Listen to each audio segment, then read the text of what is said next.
Is racism back or has it never left?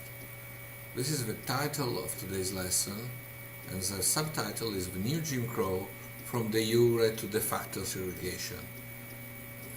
We start with the beginning of his article, who appeared in a newspaper in 2015.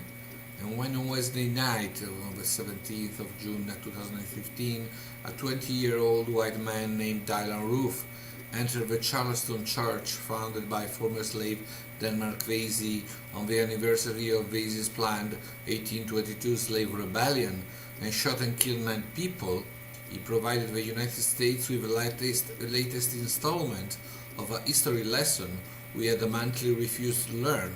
But our racist past is not past. It is present, it is unending, it is in many ways what we seem congenitally unable to acknowledge, fundamentally unchanged. So this article goes on describing a series of episodes in which which happened all throughout the United States, where black people were victims of racist violence, which had existed before but still exists now. We have seen in the last lesson the struggle of the civil rights movement, the struggle made by former slaves, and after them by the sons and grandchildren of former slaves, in order to achieve effective freedom and effective equality. And we've seen it ending in 1964 and 65 with the Civil Rights Act, with the Voting Rights Act. We said the war seemed to have ended there. But what happened afterwards is not really equality. The equality which was declared by law did not happen in reality, did not give way to the dream, did not come true. I have a dream, the dream of Martin Luther King did not come true. And as we did in last lesson, we said episodes help you understand the entire picture. They're like little dots which you have to unite to understand the entire picture. And also here, maybe the single episodes help you, we will talk about today, we will discuss about today, help you understand the entire picture. What we are discussing today is also 3 books which were very influential books in the last 10 years of United States history. The first one is The New Jim Crow by Michelle Alexander, which is about what the author described as the new Jim Crow, from de facto, from de jure segregation, from Jim Crow laws which segregated black people, treated them in a different way, and discriminated them really, to laws which apparently treat black people in the same way, but de facto, in reality, do not do that. They discriminate people, discriminate black people in an even harsher way, making them think they deserve to be discriminated, because the way in which laws are applied, and also the laws by themselves, although they formally are not racial laws, they become racial laws because of their application. This is the story behind The New Jim Crow, a book in which the author describes, using statistical data, why the laws, the war on drugs declared by Bush administration and confirmed by all the administrations who came afterwards, became really a new way of discriminating black people.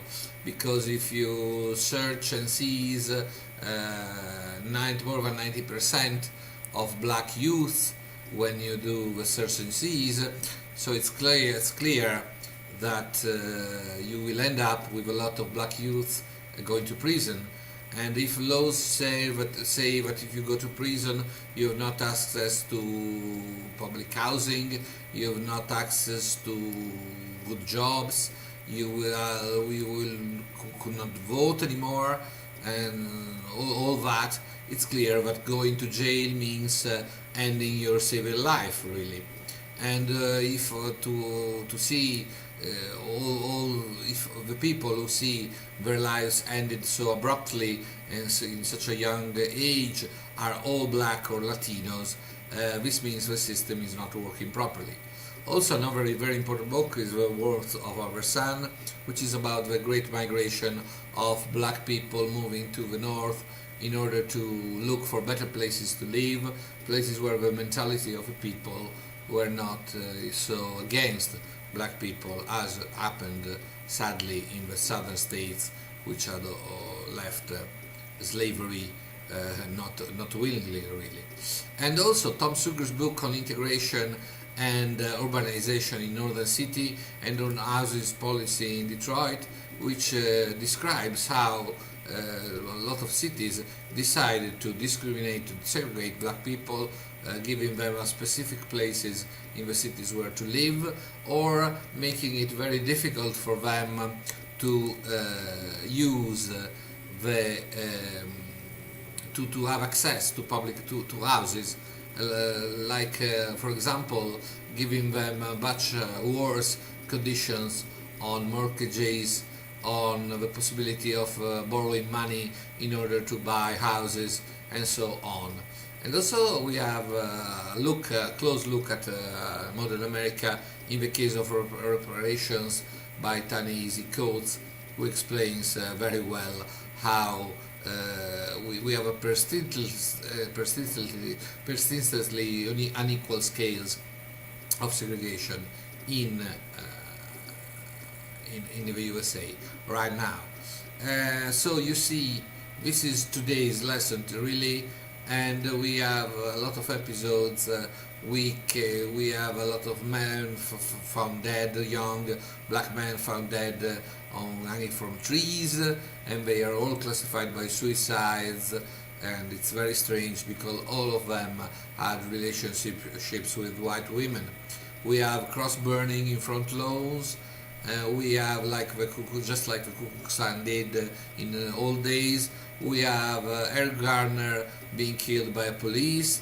A number of black young and less young, even one of them 12 years old, shot by the police.